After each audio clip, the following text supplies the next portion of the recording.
Babe, happy Mansari. Hindi ba ako babatiin? First Mansari natin ngayon, no? Nakakatampo ka naman, ha? Tapos meron pa akong regalo sa'yo, oh. Mansari, alam ko. O, di ba butas yung panty mo? O, ba't hindi na lang yun yung pinabili mo ng mga yan, ha? Alam na, butas yung mga panty na yung mga regalo pa naisip bilhin. Babe, naambol pa silong naman ako. Di ba may payong kang sayo? Ang sabi ko kasi sa'yo, magdala ka ng payong kasi uulad mamaya. O tama, wala ka tuloy magamit. Ang hirap kasi sa inyo, gusto nyo lagi yung sweet moment, yung makikisukob kayo sa amin. Hindi to kay drama. Bahala ka sa buhay mo. Babe, ano ba? Kanina pa ako nagugutom, kumain na tayo. Ay nako, tapos ako kumain. Ikaw kanina pa kita inaaya kumain, ayaw mong arte mo. Gusto mo kasi lagi yung mga may sweet moment pa, bebe pam. Ikaw yung unang susuyuin kumain. Tapos, sabahin mo ako. Arte nyo, bahala ka, magutom ka dyan.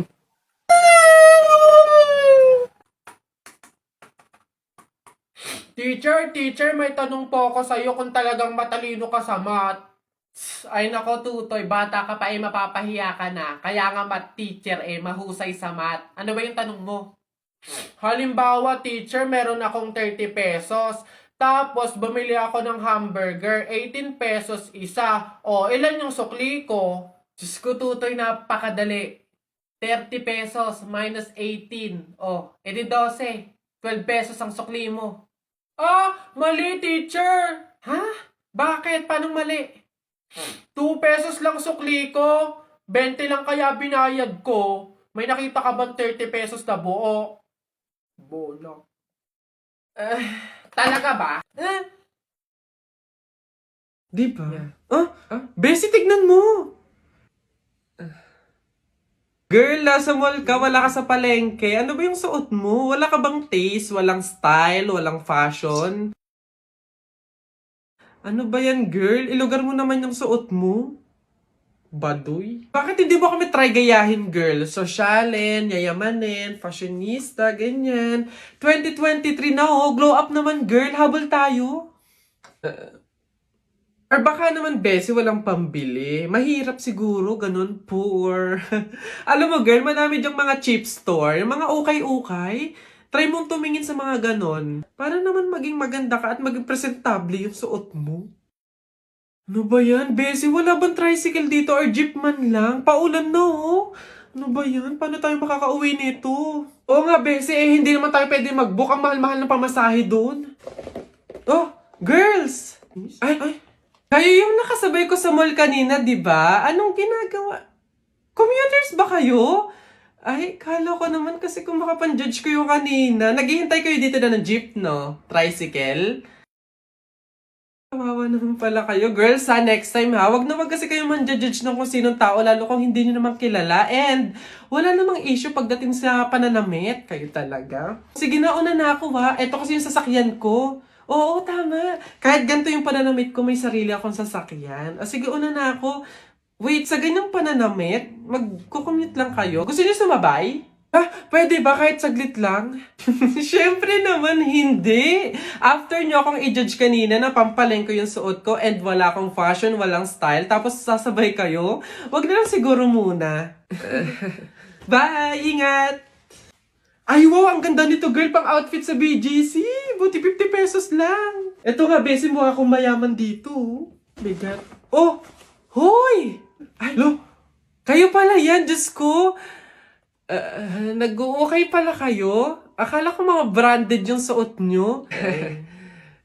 Akala ko ba, girl, sosyalin, yayamanin. Ay, naku. Grabe kayo makahusga sa akin ng isang araw, ha? O sige na. Again, ha, ang buhay hindi nakadepende sa pera at pananamit. Mayaman, mahirap, or may kaya ka, ang mahalaga, wala kang ginagawang masama. Thankful ka na nabubuhay ka sa mundong to, ganun. O sige na, una na ako, ha? Ito kasi mga pinabili ko, ang dami. Ingat! Huh? Kapag daw July 21, Friday ka pinanganak, malas ka daw. Nay! Ano yan? May nabasa ko ditong post, sabi kapag daw July 21, Friday ka pinanganak, malas ka daw. Di ba yun yung birthday ko? So, malas ako? Ay, ang OA naman ng anak ko na to. Huwag kang mag-alala, ligtas ka sa pamahiin na yan. Hindi mo yung tunay na birthday. July 21, Friday, yun yung date kung saan napulot ka namin sa pusali. Ito naman, huwag mo na pag-iisipin yung mga ganyan. So ibig sabihin po nun, Nay, ampun po ako? Oo! Ay.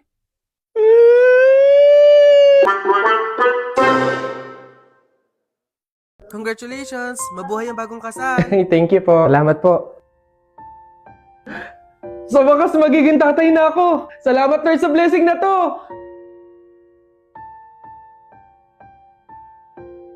Mahal, andito na ako. Oh, Mahal, ano nangyari? Mahal, dalhin mo na ako sa ospital, mga anak na ata ako. Hala, sige Mahal, kuhanin ko ng mga gamit. Mahal, ano nangyari? Mahal, sabi sa akin ng doktor, kinakailangan mo daw ma-CS agad. Nagka-pre-eclampsia at tumaas daw yung BP mo sa 150/100. In distress din daw yung bata. Lord, huwag niyo po muna akong kukunin. Madami pa po kaming pangarap mag-asawa. Mahal, wala tayong hindi kakayanin. Kumapit tayo sa Diyos para sa kambal. Mahal, kamusta? Sa awa ng Diyos, successful ang naging operasyon. Kamusta mga anak natin, Mahal? Mahal, yung baby girl natin, maayos naman siya. Kaso si baby boy, nagka-infection eh. Pero sabi ng doktor, huwag daw mag-alala kasi madadaan naman daw sa gamutan. Kasalanan ko kung bakit ganito yung lagay ng anak natin, Mahal. Mahal, may mga pangyayari talaga sa buhay natin na hindi maiiwasan. Kakayanin natin to. Mahal, salamat sa pag-alaga mo. Kahit masama pakiramdam ko at masakit ang ulo, lagi kang may biogesic para makatulong sa akin. Minsan gusto kong sumuko, pero kayo ng kambal ng lakas ko. Mahal, hindi ko kayo pababayaan. Salamat, Mahal. Promise ko sa'yo, gagalingan ko rin ang pag-alaga sa kambal natin. Tulad ng pagmamahal mo sa amin.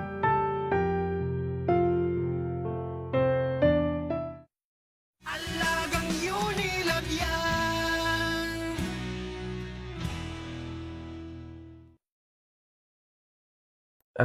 Tita, nabalitaan ko po yung nangyari. Nakakalungkot naman po. Nakikiramay po ako. Ay, ba't ka naman nakaganyan, Tutoy? Nakaasol ka pa talaga. Alam mo naman ang ibig sabihin yan, pag may burol, masaya ka. So, ano pinapakita mo sa amin na masaya ka nung nawalan kami? Ay, hala, ganun po ba? Naku, sorry po, hindi ko po alam. Baka pwede magpalit ka, Tutoy, okay? Bumalik ka na lang ulit. Sige po, balik na lang po ako mamaya. Magpapalit lang po ako. Pasensya na po. Ayan, okay na po siguro to. Ayun, tita, again, may condolences po. Nakakalungkot man, pero kakayanin po natin to. Ay, Tutoy, nananadya ka ba talaga? Nagpula ka pa talaga, ha? Alam mo, ibig sabihin, pag nagpula sa burol, may galit ka dun sa namatay. Ano ba yan? Tutoy, pasensya ka na. Bumalik ka na lang ulit. Paltan mo yung damit mo. Nananadya, eh. Ay, hindi naman po sa ganun, tita. Opo, sige po, balik na lang po ulit ako. Balik-balik, yarn. Wait lang po ha. Again, pasensya na po. Wait lang po, papalit po ako. Tita, okay na po siguro to. Ano po? Ayun po, kamusta po kayo? O ngayon, nag-itim ka naman. Ano bang problema? Yang itim toy, sa libing pa. Anong pinapahiwatig mo na gusto mong alisin na to sa amin? Na yung pamilya namin, gusto mo nang ihiwalay sa amin? Ganun ba? Ay, tita, mali. Hindi naman po sa ganun. Opo, hindi ko po kasi alam talaga na may color coding pala sa mga burol. Ano po? Toy, respeto ha? Respeto naman. Balik na lang po ulit ako, tita. Opo, papalit po ako. Sure na po to. Totoo na. Ayan. Ay! O, tita, siguro naman po, okay na to. Ano po? Again, ayun po, tita, nalulungkot po ako. May condolences po. Kaya po natin ito. Ano po?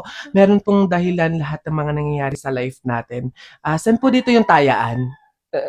Doon. Ay, doon. Sige po, tita, thank you po. Sa bisita po yan? Oo.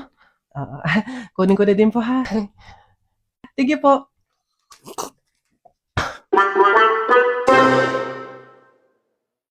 Antone! Antone! Oh, Nay, bakit po? Magsilab ka nga dun sa harapan. Ha? Bakit naman? Di ba kakalibing lang ng lolo mo? Pamahiin yun. Kailangan magsiga or magsunog para makarating agad sa langit yung lolo mo. Sige po, Nay. Ano ba yan? Mga pamahiin na yan? Ano ba yan? Wala naman ako Nay, wala akong pwedeng basurang sunugin dito. Ano ba yan? Bilisan mo, Anthony. Napakasimpleng bagay. Tatamaan ka sa akin, ha? Kahit ano, sigaan mo. Kahit ano. Kahit ano Sabi nyo yan.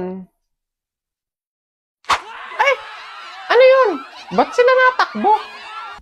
Aling Lourdes, yung anak niyo po sinunod yung bayan. Ay, tinamaan ka. Magaling na bata ka. Ay, buti na lang nakuha ko yung lip tint ko. Ay, sinaulang bata. Ba't sila nagtatakbuhan? Pamahiin nga, di ba? Pamahiin. Kailangan sundin yon. OA ng mga to. Ineng. Oo. Excuse me. May tatanong lang sana ako. Oo. Ay, sige po. Ano po yun? Kaibigan kasi ako nung namatay. Oo, may condolences. Ililibing na kasi, di ba? Napansin ko wala yung taga-sigaw eh. May nilagay ba kayo? Ay, bakit po kailangan ng taga-sigaw? Okay. Ano ba yung kinamatay niya? Di ba pinatay siya? Oh, nahuli na ba yung pumatay? Ay, hindi pa po nahuhuli yung suspect eh. Oh, hindi pa pala. O ganito, Ineng, makinig ka, may pamahiin dyan. Para daw makonsensya yung pumatay, doon sa mismong libing, maglagay daw ng taga-sigaw. Oo, para daw sumuko na yung suspect. Sige po. Ako na lang po. Ako na lang po yung sisigaw. Are you all ready? Tay, nakasinghot ka ba? Alright! Hoy, ang baho ng hininga mo! Teka, Sana all baliw! hoy, paalisin nyo nga to! Sigaw lang, hindi entertainer. Baka!